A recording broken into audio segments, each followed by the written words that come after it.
വർണ്ണക്കൂട്ടുകളുടെ മായ ലോകത്തേക്കാണ് ഇന്നത്തെ നമ്മുടെ റെഡ് കാർപ്പറ്റിന്റെ യാത്ര. ആൻഡ് ഈ യാത്രയിൽ നമ്മുടെ കൂടെ ജോയിൻ ചെയ്യുന്നത് മലയാളികളെല്ലാം അവരുടെ ഓപ്പോളായി കണ്ട അഭിനേത്രിയാണ്, നമ്മുടെ എല്ലാം പ്രിയങ്കരിയായ മേനക ചേച്ചി. So let's welcome the very beautiful Menaka Suresh ചേച്ചി. അപ്പൊ റെഡ് കാർപ്പറ്റിലേക്ക് വളരെയധികം സ്നേഹത്തോടെ സ്വാഗതം.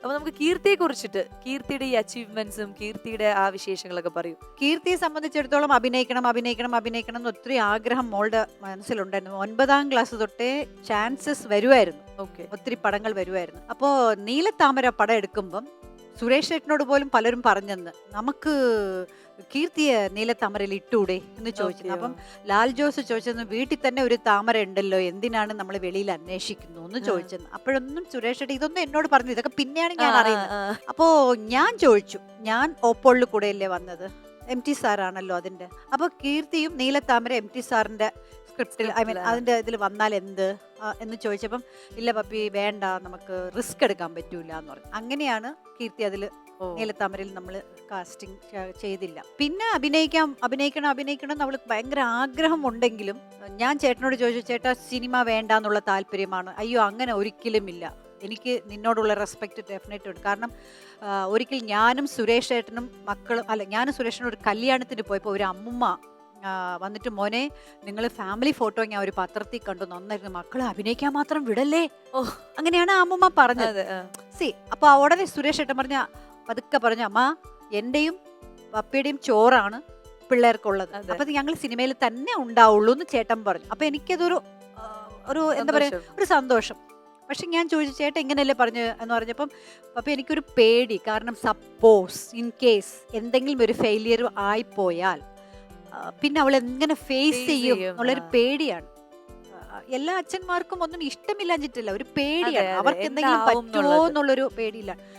അങ്ങനെയാണ് ഗീതാഞ്ജലിയിൽ അഭിനയിക്കാനായിട്ട്. ആക്ച്വലി ആര് വന്ന് ചോദിച്ചാലും വേണ്ട, പഠിക്കുകയാണ്, ഇൻട്രസ്റ്റ് ഇല്ല, ഇപ്പൊ വിടുന്നില്ല, ഇതായിരുന്നു എന്റെ സ്ഥിരം പല്ലവി. അപ്പൊ പ്രിയൻ വന്നിട്ടുണ്ടെന്ന് പറഞ്ഞു, മാഡത്തിനെ കാണാൻ പ്രിയൻ വന്നിട്ടുണ്ട്, താഴെ വിളിച്ച് ഫ്ലാറ്റിൽ പറഞ്ഞപ്പോൾ ഞാൻ പിന്നെ വരാൻ പറഞ്ഞു. അപ്പം മോളി വന്നപ്പം 8 മണി വന്നപ്പോൾ പറഞ്ഞു, അപ്പോൾ പ്രിയേട്ടോ വന്നപ്പോൾ എന്ത് പ്രിയേട്ടോ എന്ന് ചോദിച്ചു. പറഞ്ഞു, ഞാൻ പടം തുടങ്ങുകയാണ്. Very good, congrats. അതായത് പിന്നെ കീർത്തി ഷൂട്ടിങ്ങിന് അങ്ങ് വിട്ടേക്കണേ എന്ന് പറഞ്ഞു. കീർത്തിയെ ഷൂട്ടിങ്ങിന് വിട്ടേക്കണം ചേട്ടാ, എന്താണെന്നറിയാം, അവൾ പഠിച്ചുകൊണ്ടിരിക്കുകയാണ്, 3rd ഇയർ ആണ്, സിനിമ എന്ന് പറയുന്നത് എന്നൊക്കെ, നീ ഒരു പല്ലവി എന്നോട് പാടണ്ട, ആ പല്ലവി എന്നോട് നീ പാടണ്ട, ഓക്കെ സി യു എന്ന് പറഞ്ഞു. അപ്പം ചേട്ടൻ കയറി വന്നിട്ട്, പ്രിയ നീ എപ്പോ വന്നു പറഞ്ഞു. ഞാൻ അവളോട് പറഞ്ഞു, കേട്ടോ ശരി ഓക്കെ എന്ന് പറഞ്ഞു. ഞാൻ ചേട്ടാ ഒരു മിനിറ്റ് ഇങ്ങനെ ആക്ഷനൊക്കെ കാണിക്കുന്നത്, കാരണം പ്രിയേട്ടൻ പറഞ്ഞ കാര്യം ഞാനൊന്ന് ഇത് ചെയ്യാൻ, പിന്നെ കാണാം കേട്ടോ, ഞങ്ങൾ വേറെ താമസിക്കുന്നു പറഞ്ഞിട്ട് പോയി. രണ്ടുപേരും പോയി. രാത്രി വന്നപ്പോ ഞാൻ ചോദിച്ചു, ചേട്ടാ എന്താ ഇങ്ങനെയെന്ന് പറഞ്ഞു. അല്ല പ്രിയന്റെ ഇത് ഞാൻ സമ്മതിച്ചു, പിന്നെ ഞാൻ തന്നെ മേനക എടുത്ത് പറയും, നീ പറയരുതെന്ന് പ്രിയേട്ടൻ പറഞ്ഞു, അതുകൊണ്ടാണ് ഞാൻ നിന്നോട് പറയാത്തതെന്ന് പറഞ്ഞു. അപ്പോ എങ്ങനെ നിങ്ങൾ സമ്മതിച്ചു, അത് വേണ്ട ഇത് വേണ്ട, ആ പടം വേണ്ട ഈ പടം വേണ്ട എന്ന് പറഞ്ഞാൽ ഇത് മാത്രം എങ്ങനെ സമ്മതിച്ചു? കാരണം നോട്ട്ബുക്കിൽ വന്നു, ഇതിൽ വന്നു, ഒത്തിരി പടങ്ങൾ ചോദിച്ചായിരുന്നു. അപ്പൊ ഞാൻ പറഞ്ഞു, അതെങ്ങനെ സമ്മതിച്ചു എന്ന് ചോദിച്ചപ്പം, ഇവിടെ എല്ലാരും കൂടെ ഒന്നിച്ച് ഫ്രണ്ട്സ് എല്ലാരും ഇരിക്കുകയാണ്. എടാ നിന്റെ പടത്തിന് ഹീറോയിൻ ഒന്നും കിട്ടിയില്ല, ഒന്നും കിട്ടിയില്ലടാ, ഒരു പെണ്ണുണ്ട്, പക്ഷെ നല്ല കുട്ടിയാണ്, എനിക്ക് അവളെ കിട്ടിയാൽ കൊള്ളാന്നുണ്ട്, പക്ഷെ അവളുടെ തന്തപ്പടി വലിയ പ്രശ്നമാണ് എന്ന് പറഞ്ഞു. ആരാടാ എവിടെ നിന്നാന്ന് ചോദിച്ചപ്പോ, ഇത് തിരുവനന്തപുരത്ത് തന്നെയാണെന്ന് പറഞ്ഞു. തിരുവനന്തപുരത്ത് നിന്നാ, നീ എന്നോട് പറയടാ, ഞാൻ ശരിയാക്കി നീ ആരാന്ന് മാത്രം, ആ തന്ത ആരാണെന്ന് മാത്രം നീ പറഞ്ഞാൽ മതി, ഞാൻ ശരിയാക്കി തരാം, അത് നീ തന്നെയാണെന്ന്. അപ്പൊ ചേട്ടൻ ലോക്ക്ഡായി പോയി. അങ്ങനെ സുരേഷ് ചേട്ടൻ സമ്മതിച്ചു. അപ്പൊ ഞാൻ ചോദിച്ചു, ചേട്ടാ ഉടനെ ഇവിടെ വിടണോ വേണ്ടയോ, ജോത്സ്യരോട് ചോദിക്കണം, മറ്റെന്നൊക്കെ ആലോചിക്കുമല്ലോ, ഇതെങ്ങനെ ഇപ്പൊ പറഞ്ഞു. പപ്പി നമുക്കൊരു, അതായത് ഇപ്പൊ എത്രയോ പേര് ചോദിച്ചു, അത് വേറെ കാര്യം, പക്ഷെ പ്രിയൻ ഞാൻ ആദ്യമായിട്ട് പ്രിയന്റെ ഡയറക്ഷൻ കൊടുക്കുന്നത് ഞാനാണ്. അപ്പോൾ എൻ്റെ മകൾ അവന്റെ ഡയറക്ഷനിൽ വരട്ടെ, അങ്ങനെയാണ് ചേട്ടൻ പറഞ്ഞു, പ്രിയേട്ടന്റെ ഡയറക്ഷനിൽ വരട്ടെ, നന്നായിട്ട് വന്നാ വരട്ടെ, വന്നില്ലെങ്കിൽ ഫ്രണ്ട്ഷിപ്പിന്റെ പുറത്ത് ഒരെണ്ണം ചെയ്തു പറഞ്ഞാൽ നമുക്ക് ഒഴിഞ്ഞു മാറാമല്ലോ, അപ്പൊ നമുക്ക് ടെൻഷൻ ഇല്ലാന്ന് അങ്ങനെ പറഞ്ഞു. പക്ഷെ ദൈവാധീനം കൊണ്ട് പ്രിയേട്ടൻ പടം കഴിഞ്ഞപ്പോ പറഞ്ഞു, എടാ ഈ പടം അവക്കൊരു ടേണിംഗ് പോയിന്റ് ആണെന്ന് പറഞ്ഞു, മതി അത് മതി. അതുപോലെ തമിഴിലെ എൻട്രിയും പ്രിയേട്ടന്റെ അസിസ്റ്റന്റ് ആയിട്ടുള്ള AL വിജയുടെ പടത്തിൽ എന്തായാലും എന്താ നിങ്ങളുടെ ഫാമിലിയിലെ വിശേഷവും, അതുപോലെ ചേച്ചി ഒരു അമ്മ എന്ന രീതിയിലാണ് ഇന്നിപ്പോ നമ്മൾ കൂടുതൽ സംസാരിച്ച ഒരു അമ്മ എങ്ങനെ സംസാരിക്കണോ എന്നുള്ള രീതിയിലാണ്. അപ്പം അതെല്ലാം നമ്മുടെ പ്രേക്ഷകർക്ക് വേണ്ടി ആ വിശേഷങ്ങൾ ഷെയർ ചെയ്തതിൽ ഒരുപാട് സന്തോഷം. അപ്പൊ നമുക്ക് എന്തായാലും ഒരു ഗെയിം കളിച്ചാലോ?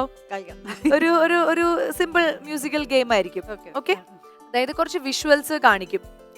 ആ വിഷ്വൽസ് കണ്ടിട്ട് അത് കണക്ട് ചെയ്യുമ്പോൾ ഒരു പാട്ട് കിട്ടും, ഒരു മലയാളം പാട്ട് കിട്ടും. റെഡിയാണോ? നോക്കാം, ട്രൈ ചെയ്യാം.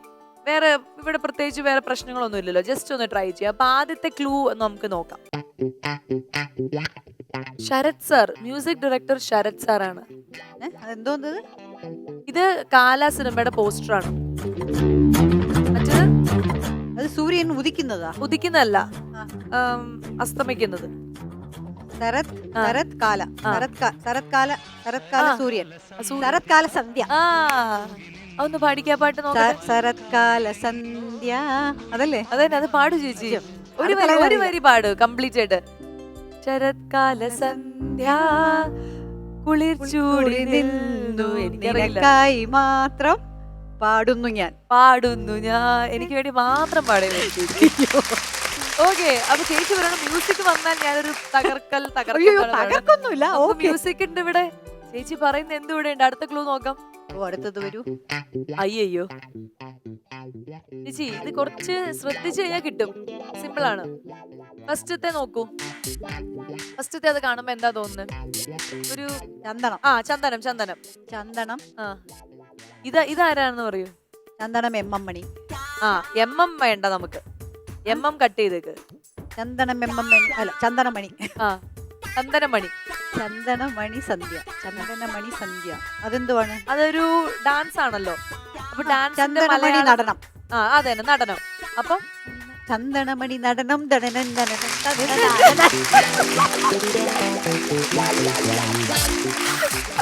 ലാലേട്ടന്റെ ഒരു പാട്ടല്ലേ? അതെ, ലാലേട്ടന്റെ പാട്ട് തന്നെയാണ്. ചന്ദനമണി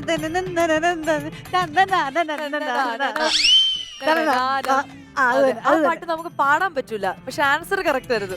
ഇത്ര നേരം ഈ ക്യൂട്ട്നെസ് ഒളിപ്പിച്ചു വെച്ചിരിക്കുന്നു. Very good, well done. അപ്പോ വളരെ പെട്ടെന്ന് ആ ആൻസർ പറഞ്ഞു. ഇനി ഒരെണ്ണം കൂടി ഉണ്ട്, നമുക്ക് നോക്കിയാലോ? ഇത് മലയാളം മാത്രമേ ഉള്ളൂ അല്ലേ? അത് വഴി ഇംഗ്ലീഷിൽ എഴുതിയിരിക്കുകയാണല്ലോ. ഏത്? അത് ഇംഗ്ലീഷിൽ എഴുതുമെങ്കിലും സംഭവം മലയാളമായിരിക്കും. എന്താണ്? ഗ്രേപ്സാ? അരി. കണ്ടിട്ട് എനിക്ക് ഞാൻ പച്ചരിയാണ് കഴിക്കുന്നത്. കണ്ട ഗ്രേപ്സ് പോലെ ഇരിക്കുന്നു. അരി എഴുത്ത്. എഴുത്തിന് വേറെ നോക്കൂ ചേച്ചി, വേറെ ഒരു വേർഡും കൂടി എഴുത്തിനുണ്ട്. ലെറ്ററിന് എന്തോ പറയും? ലെറ്ററിന് വേറെ നമ്മള്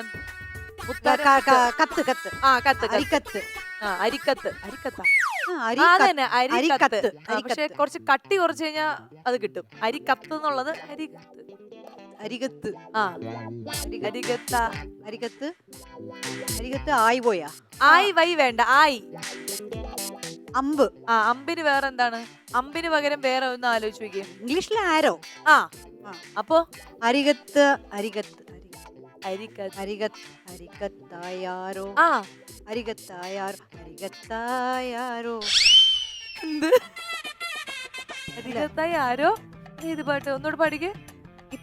അരികത്തായാരോ, മറ്റേ ദിലീപും നയൻതാര ഉള്ള ഒരു പടം. Body guard. അതെ, ബോഡി ഗാർഡിലെ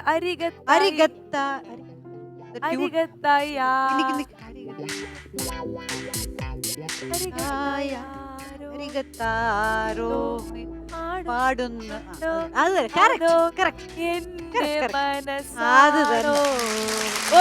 സൂപ്പർ.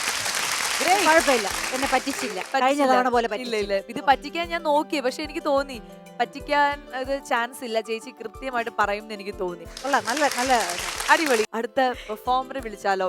ആരാണ് ഇന്നത്തെ പെർഫോമൻസ്? ആരാണ് എന്താണെന്ന് അറിയുന്നതിന് മുൻപ് ചേച്ചിക്ക് ഇഷ്ടപ്പെടും എന്തായാലും. നമുക്കൊരു വിഷ്വൽ കാണാം.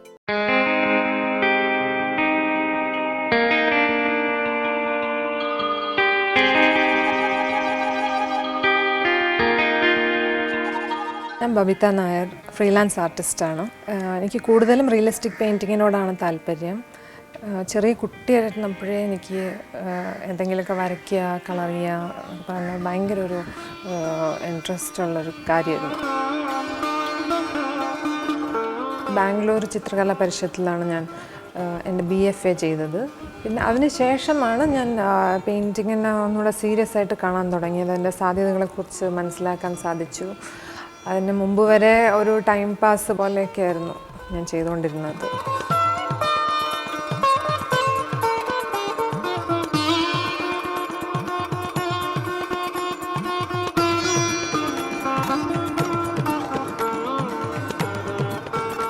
ഇത് എൻ്റെ ഹസ്ബൻഡ് സജീഷ് ഗംഗാധരൻ, ലാംഗ്വേജ് ട്രെയിനറാണ്. പിന്നെ ഉത്തരാഖണ്ഡിലൊരു ടൂറിസം പ്രോജക്റ്റ് ചെയ്യുന്നുണ്ട്. പിന്നെ ഞങ്ങൾക്കൊരു മോനാണ് വേദ് മഹാദേവ്. പിന്നെ ഇവിടെ കൂടാതെ എൻ്റെ അച്ഛനും അമ്മയുണ്ട്. ഞങ്ങൾ മീറ്റ് ചെയ്യുന്നത് ബാംഗ്ലൂർ വെച്ചാണ്. ഫസ്റ്റ് ഓഫ് ഓൾ ബബിതയുടെ ആർട്ട് വർക്ക് കണ്ടിട്ടാണ് ഞാൻ ഇംപ്രസ്ഡ് ആവുന്നത്. ഒരു ട്രൈബൽ ലേഡിയുടെ പെയിൻറ്റിംഗ് ഉണ്ടായിരുന്നു. Then over the years she got extremely passionate about art as a career. അപ്പോൾ നേരത്തെ ഉണ്ടായിരുന്ന ജോലിയൊക്കെ ഉപേക്ഷിച്ചിട്ട് ഫുൾ ടൈം ചെയ്തു തുടങ്ങി. അപ്പോൾ നാച്ചുറലി കൂടുതൽ എല്ലാവർക്കും സപ്പോർട്ട് ചെയ്യാൻ തോന്നും. ഇപ്പം നമ്മുടെ ഫ്രണ്ട്സ് ആയാലും ഞങ്ങളുടെ മകൻ പോലും രാത്രി പെയിൻറ്റിങ് ചെയ്യാനിരിക്കുമ്പോൾ അവൻ കൂടെ ഒന്ന് പഠിക്കും ഒരു കമ്പനി എന്നുള്ള രീതിയിൽ. സോ അപ്പോൾ everybody supports in A work. And എല്ലാവർക്കും ഞങ്ങൾക്ക് പ്രതീക്ഷയുണ്ട് ഇത് വളരെ ടാലൻറ്റഡ് ആയിട്ടൊരു ആർട്ടിസ്റ്റാണ്. അപ്പോൾ ഡെഫിനറ്റ്ലി ഒരുപാട് ഉയരങ്ങളിലേക്ക് എത്താൻ സാധിക്കും എന്നുള്ളത്.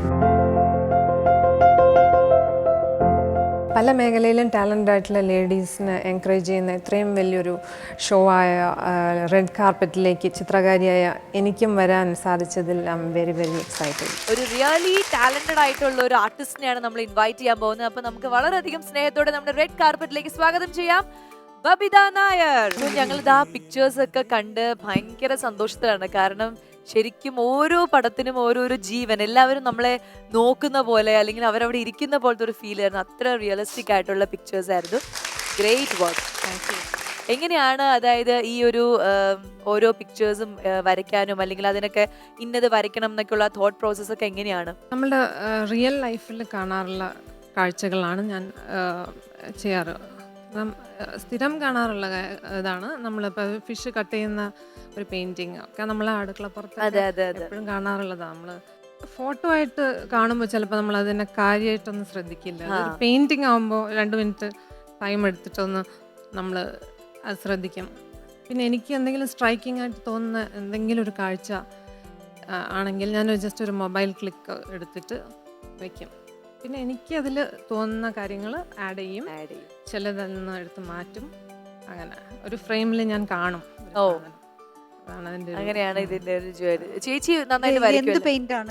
ഇതിൽ അക്രിലിക് പെയിന്റിംഗ് ഉണ്ട്, ഓയിൽ ഉണ്ട്. മെയിൻലി ഏറ്റവും കൂടുതൽ ഈ ടൈപ്പ് പെയിന്റിംഗ്, വാട്ടർ പെയിന്റ് അല്ല, വാട്ടർ കളർ ചെയ്യാറുണ്ട്. പക്ഷെ മെയിൻ ആയിട്ട് ഇതാണ് ഞാൻ ചെയ്യാറ്. ഒരു പടം ചെയ്യണമെങ്കിൽ എത്ര നാളെടുക്കും? ഒരു ആവറേജ് ഒരു 1 month 1.5 months ടൈം കൺസ്യൂമിങ് ആണിത്. ഞാനിതുപോലെ കുറേയൊക്കെ ചെയ്യും. കാരണം ആക്ച്വലി പിള്ളേരെല്ലാവരും സ്കൂളിൽ പോയി എല്ലാവരും പോയി കഴിഞ്ഞാൽ ഒറ്റയ്ക്കാവുമ്പോൾ എന്താ ചെയ്യാന്നുള്ളൊരു ക്വസ്റ്റ്യൻ മാർക്ക് ഉണ്ടായിരുന്നു. അങ്ങനെയാണ് ഞാൻ ഇതെല്ലാം പഠിക്കാൻ പോയത്. വരയ്ക്കും എന്നുള്ളത് എനിക്കറിയാം, പക്ഷെ എന്തെങ്കിലും ചെയ്യാമെന്ന് വിചാരിച്ചിട്ട് ഞാൻ അങ്ങനെ പഠിക്കാൻ പോയതാണ്. ആദ്യം ടാഞ്ചൂർ പെയിന്റ്, അങ്ങനെ ടാഞ്ചൂർ പെയിന്റ് പഠിച്ചു. പിന്നെ മൈസൂർ പെയിന്റ് ആയിരുന്നു. പിന്നെ ടാഞ്ചൂർ പെയിന്റിന് വേണ്ടിയിട്ട് അതിന് കുറേ ഒരുപാട് സംഭവങ്ങളുണ്ട്. അങ്ങനെ അവിടെ വെച്ച് ഇതുപോലെ charcoal, tinted glass painting, reverse glass painting, nib painting. I love nib painting. അതും ഭയങ്കര എന്താ പറയാ, അതിനൊരു 3D എഫക്റ്റ് അതിന് കിട്ടുന്നുണ്ട്. നിപ്പ് പെയിന്റിംഗ് നല്ല ക്ഷമ വേണം. ഈ ബബിതയുടെ കുറെ പിക്ചേഴ്സ് ഫേസ്ബുക്കിലൊക്കെ വൈറലായില്ലേ? സോ ആ വൈറലായ പിക്ചറിന്റെ ഒരു എവിടുന്നായിരുന്നു ആ ഒരു ഇൻസ്പിറേഷൻ? അത് എന്തായിരുന്നു ആ കണ്ടന്റ്? അതൊക്കെ ഞാൻ സ്ഥിരം മോനെ സ്കൂളിൽ ഡ്രോപ്പ് ചെയ്യാൻ പോകുമ്പോഴും പിക്കാൻ പോകുമ്പോഴൊക്കെ ശ്രദ്ധിക്കുന്ന ഒരു കാര്യം. റോഡ് സൈഡിൽ കാണുന്ന കാഴ്ച റിയൽ ആയിട്ടുള്ള ഒരു നിങ്ങൾക്ക് പരിചയമുള്ള ഒരു വ്യക്തിയാണ്. അത് പബ്ലിക് റെക്കഗ്നൈസ് ചെയ്തു. ആ ഏരിയയിലുള്ളവരൊക്കെ. ഓ, അത് ശരി. അദ്ദേഹത്തിനെ കാണിച്ചോ? അദ്ദേഹത്തിന് ഞാൻ സർപ്രൈസ് കൊടുക്കണം എന്നുണ്ട്. എനിക്ക് അവിടെ പോയിട്ട് കൊടുത്തിട്ടില്ല. പോണം, എനിക്ക് കൊടുക്കണം. അതുപോലെ കപ്പ വെക്കുന്ന ലേഡിയുടേതും എനിക്ക് ആ അപ്പൂപ്പന്റെ പടത്തിൽ അപ്പൂപ്പന്റെ മസിൽ വരെ കൃത്യമായിട്ട് വരച്ചിട്ടുണ്ട്. ഫോട്ടോ എടുത്തിട്ടല്ലേ പോയി? ഫോട്ടോ എടുത്തിട്ടാണ്. പക്ഷെ ഞാൻ ക്ലിക്ക് ചെയ്തപ്പോഴുള്ള ചില കാര്യങ്ങൾ അതിലില്ല. അപ്പൊ എന്ത് ചെയ്യും? ഞാൻ ചില എലിമെന്റ്സ് അതിൽ ആഡ് ചെയ്യും സ്വന്തമായിട്ട്. ചിലത് ഞാൻ അതിൽ നിന്ന് ഒഴിവാക്കും. ഞാൻ മനസ്സിൽ ഒരു ഫ്രെയിമിൽ കാണും ഇങ്ങനെ ചെയ്യണം എന്നുള്ളത്. സൂപ്പർ. നമുക്ക് കൂടെ വന്നിരിക്കുന്ന അവരെ കൂടി ഒന്ന് ജസ്റ്റ് പരിചയപ്പെടാം അല്ലേ? ആരൊക്കെയാ വന്നിരിക്കുന്നത്? എന്റെ friend Bindu and her daughter Krishna, പിന്നെ ഹർ അങ്കിൾ. നമസ്കാരം, റെഡ് കാർപ്പറ്റിലേക്ക് സ്വാഗതം. എങ്ങനെയാണ് നിങ്ങള് ചൈൽഡ്ഹുഡ് ഫ്രണ്ട്സ് ആണോ അതെയോ ഇപ്പൊ അടുത്തിടെ പരിചയപ്പെട്ടതാണോ? അടുത്തിടെ പരിചയപ്പെട്ട. ആണ്.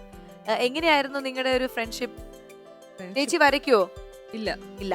അപ്പൊ അങ്ങനെ കണക്ട് ആയതല്ല, അല്ല, ഫേസ്ബുക്കിലൂടെ. ഞങ്ങളുടെ അടുത്തടുത്താ താമസിക്കുന്നത്. ഓ ശരി ശരി, അങ്ങനെയാണ്. അങ്ങനെയാണ്. അപ്പൊ ചേച്ചിയൊക്കെ എപ്പോഴെങ്കിലും വരച്ച് തന്നിട്ടുണ്ടോ? ഇഷ്ടം പോലെ വരച്ചു അത് ശരി. ഞങ്ങളുടെ ഫാമിലിയുടെ ഫോട്ടോ ഒക്കെ വരച്ചു തന്നിട്ടുണ്ട്. തന്നിട്ടുണ്ട്. പിന്നെ ഇത് സോഷ്യൽ മീഡിയയിലാണ് ഏറ്റവും കൂടുതൽ അറിയപ്പെട്ടു. അതെ, അങ്ങനെ അത് ഒത്തിരി സന്തോഷമുണ്ട്.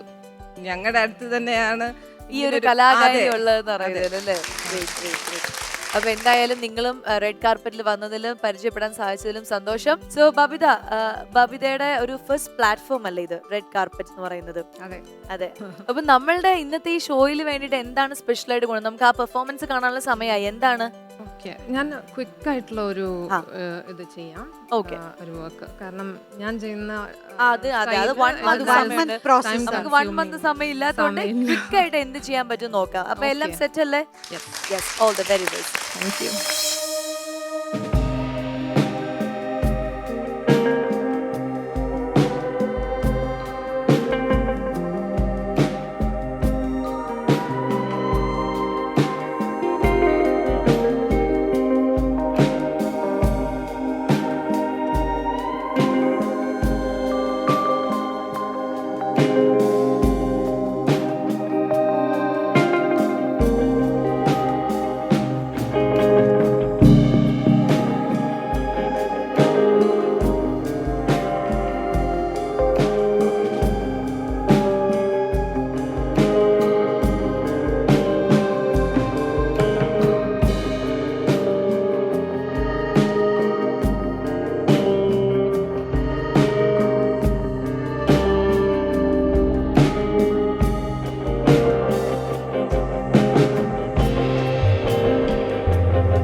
ഓക്കെ. അപ്പോ ഇതാണ് നമ്മുടെ ബബിത നായർ, ബബിത ചേച്ചി വരച്ച ആ പെയിന്റിംഗ് അല്ലേ?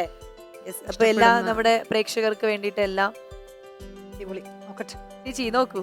ഇത് ചേച്ചിക്ക്. ഓ, ഇത് ചേച്ചിക്ക് വേണ്ടിയിട്ട്.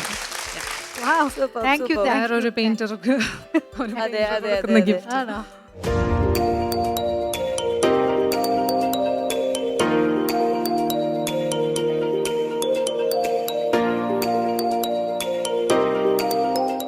ഓക്കെ. അപ്പൊ താങ്ക് യു. നമ്മള് ആ സമ്മാനം കൊടുത്തിരിക്കുകയാണ് red കാർപ്പറ്റിന്റെ വേദിയിലൂടെ.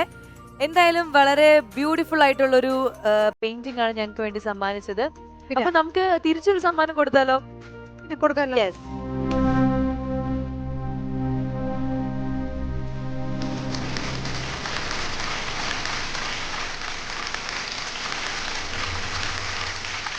Thank you, Amrita TV. Thank you. Thank you I'm so glad much. I could spend some good time with our all-time favorite Menaka Chechi thank you. and നമ്മുടെ Swasika. സന്തോഷം. അപ്പൊ എന്തായാലും വളരെ beautiful ആയിട്ടൊരു എപ്പിസോഡായിരുന്നു. ഞങ്ങൾക്കും ഒരുപാട് സന്തോഷമുണ്ട്. മേനക ചേച്ചി, അപ്പൊ നമ്മള് ഈ എപ്പിസോഡ് വൈൻഡ് അപ്പ് ചെയ്യാണ്. ചേച്ചി കുറേ നല്ല വിശേഷങ്ങൾ ഞങ്ങളുടെ പ്രേക്ഷകർക്ക് വേണ്ടി ഷെയർ ചെയ്തു. അപ്പൊ ഇനിയും നമ്മൾ വിളിച്ചാൽ തീർച്ചയായിട്ടും ഓടി വരണം. ഓക്കെ. അപ്പൊ എന്തായാലും അടുത്ത എപ്പിസോഡിൽ പുതിയൊരു അതിഥിയും പുതിയൊരു കലാകാരിയുമായിട്ട് നമ്മൾ കണ്ടുമുട്ടുന്നതായിരിക്കും. Till then, take care and bye bye. This is Red Carpet.